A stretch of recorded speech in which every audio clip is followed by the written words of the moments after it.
بسم اللہ الرحمن الرحیم۔ ہجری سن 6 میں حضور اقدس صلی اللہ علیہ وسلم عمرہ کے ارادے سے مکہ تشریف لے جا رہے تھے۔ کفار مکہ کو اس کی خبر ہوئی اور وہ اس خبر کو اپنی ذلت سمجھے، اس لیے مزاحمت کی اور حدیبیہ میں، ایک جگہ کا نام ہے، حدیبیہ میں آپ کو رکنا پڑا۔ جانثار صحابہ رضی اللہ عنہم ساتھ تھے۔ حضور صلی اللہ علیہ وسلم پر جان قربان کرنا فخر سمجھتے تھے۔ صحابہ اپنی جان اللہ کے نبی کے اشاروں پر قربان کرنا فخر کی بات سمجھتے تھے۔ لڑنے کو تیار ہو گئے، مگر حضور صلی اللہ علیہ وسلم نے مکہ والوں کی خاطر سے لڑنے کا ارادہ نہیں فرمایا اور صلح کی کوشش کی، اور باوجود صحابہ رضی اللہ تعالیٰ عنہ کی لڑائی پر مستعدی اور بہادری کے حضور صلی اللہ علیہ وسلم نے کفار کی اس قدر رعایت فرمائی کہ ان کی ہر شرط کو قبول فرما لیا۔ صحابہ رضی اللہ تعالیٰ عنہ کو اس قدر دب کر صلح کرنا بہت ہی ناگوار تھا، مگر حضور صلی اللہ علیہ وسلم کے ارشاد کے سامنے کیا ہو سکتا تھا کہ جانثار تھے اور فرما بردار، اس لیے حضرت عمر جیسے بہادر کو بھی دبنا پڑا۔ صلح میں جو شرطیں طے ہوئی، ان شرطوں میں ایک شرط یہ بھی تھی کہ کافروں میں سے جو شخص اسلام لائے اور ہجرت کرے، مسلمان اس کو مکہ واپس کر دے، اور مسلمانوں میں سے خدا نہ خواستہ اگر کوئی شخص مرتد ہو کر چلا آئے تو وہ واپس نہ کیا جائے۔ یہ صلح نامہ ابھی تک پورا لکھا بھی نہیں گیا تھا کہ حضرت ابو جندل رضی اللہ تعالی ایک صحابی تھے جو اسلام لانے کی وجہ سے طرح طرح کی تکلیفیں برداشت کر رہے تھے اور زنجیروں میں بندھے ہوئے تھے۔ اسی حالت میں گرتے پڑتے مسلمانوں کے لشکر میں اس امید پر پہنچے کہ ان لوگوں کی حمایت میں جا کر اس مصیبت سے چھٹکارا پاؤں گا۔ ان کے باپ سہیل نے، جو اس صلح نامہ میں کفار کی طرف سے وکیل تھے اور اس وقت تک مسلمان نہیں ہوئے تھے، فتح مکہ میں مسلمان ہوئے، انہوں نے صاحبزادے کو تماچے مارے اور واپس لے جانے پر اصرار کیا۔ حضور صلی اللہ علیہ وسلم نے ارشاد فرمایا کہ ابھی صلح نامہ مرتب بھی نہیں ہوا، اس لیے ابھی پابندی کس بات کی، مگر انہوں نے اصرار کیا۔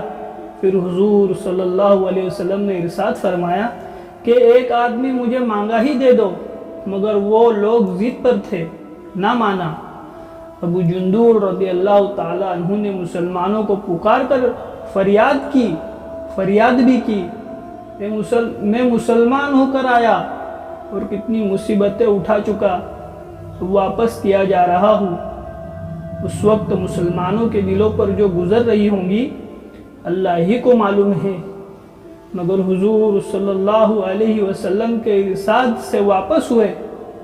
حضور صلی اللہ علیہ وسلم نے تسلی فرمائی اور صبر کرنے کا حکم دیا اور فرمایا کہ عنقریب اللہ تعالی شانہ تمہارے لیے راستہ نکالیں گے۔ آپ صلی اللہ علیہ وسلم نے دعائیں دی، تسلی دی کہ اللہ تعالیٰ انشاءاللہ آپ کے لیے راستہ نکالیں گے۔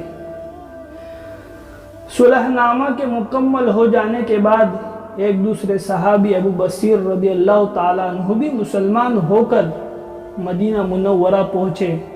کفار نے ان کو واپس بلانے کے لیے 2 آدمی بھیجے۔ حضور صلی اللہ علیہ وسلم نے حسب وعدہ واپس فرما دیا، کیونکہ صلح نامہ ہوا تھا کہ اگر مسلمان بن کر کوئی آوے تو اس کو واپس کرنا ہے۔ تو 2 آدمی مکہ سے مدینہ آئے ابو بصیر رضی اللہ عنہ کو لینے کے لیے۔ ابو بصیر رضی اللہ تعالیٰ عنہ نے عرض بھی کیا کہ یا رسول اللہ صلی اللہ علیہ وسلم، میں مسلمان ہو کر آیا، آپ مجھے کفار کے پنجہ میں پھر بھیجتے ہیں۔ آپ صلی اللہ علیہ وسلم نے ان سے بھی صبر کرنے کا ارشاد فرمایا اور فرمایا کہ انشاءاللہ ان قریب تمہارے واسطے راستہ کھلے گا۔ یہ صحابی ان دونوں کافروں کے ساتھ واپس ہوئے۔ راستے میں ان میں سے ایک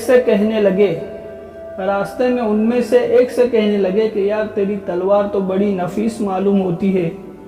شیخ عباس آدمی ذرا سی بات میں پھول ہی جاتا ہے۔ وہ نیام سے نکال کر کہنے لگا کہ ہاں، میں نے بہت سے لوگوں پر اس کا تجربہ کیا۔ یہ کہہ کر تلوار ابو بصیر رضی اللہ عنہ کے ہاتھ حوالے کر دی۔ انہوں نے اسی پر اس کا تجربہ کر دیا۔ دوسرا ساتھی یہ دیکھ کر کہ ایک تو نمٹ گیا، اب میرا نمبر ہے، بھاگا ہوا مدینہ واپس آیا اور حضور صلی اللہ علیہ وسلم کی خدمت میں حاضر ہو کر عرض کیا کہ میرا ساتھی مر چکا ہے، اب میرا نمبر ہے۔ اس کے بعد ابو بصیر رضی اللہ تعالیٰ عنہ پہنچے اور عرض کیا کہ یا رسول اللہ صلی اللہ علیہ وسلم، آپ اپنا وعدہ پورا فرما چکے، مجھے واپس کر دیا اور مجھ سے کوئی عہد ان لوگوں کا نہیں ہے جس کی ذمہ داری ہو وہ مجھے میرے دین سے ہٹاتے ہیں، اس لیے میں نے یہ کیا۔ حضور صلی اللہ علیہ وسلم نے ارشاد فرمایا کہ لڑائی بھڑکانے والا ہے، کاش کوئی اس کو معین و مددگار ہوتا۔ وہ اس کلام سے یعنی حضرت ابو بصیر رضی اللہ تعالیٰ عنہ اس کلام سے سمجھ گئے کہ اب بھی اگر کوئی میری طلب میں آئے گا تو میں واپس کر دیا جاؤں گا، اس لیے وہ واپس چلے گئے۔ واپس چل کر سمندر کے کنارے ایک جگہ آ پڑے۔ مکہ والوں کو اس قصے کا حال معلوم ہوا تو ابو جندل رضی اللہ تعالی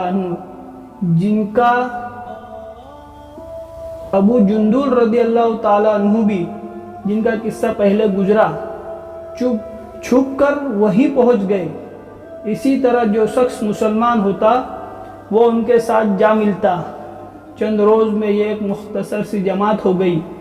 جنگل میں جہاں نہ کھانے کا کوئی انتظام، نہ وہاں باغات اور آبادیاں، اس لیے ان لوگوں پر جو گزری ہوں گی وہ تو اللہ ہی کو معلوم ہے۔ مگر جن ظالموں کے ظلم سے پریشان ہو کر یہ لوگ بھاگتے تھے، ان کا راستہ بند کر دیا۔ جو قافلہ ادھر کو جاتا اس کا مقابلہ کرتے اور لڑتے، حتیٰ کہ کفار مکہ نے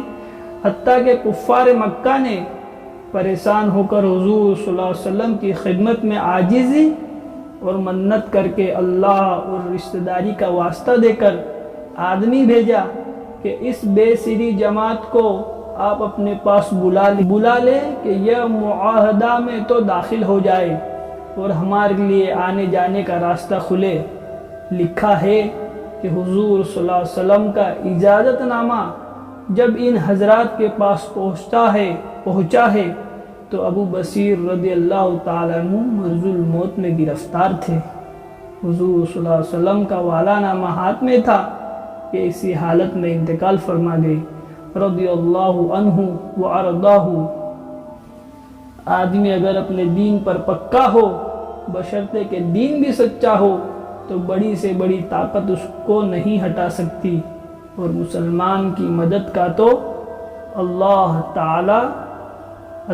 تعالی کا وعدہ ہے، بشرطے کہ وہ مسلمان ہو۔ سبحان اللہ و بحمدہ، سبحانک اللہم و بحمدک۔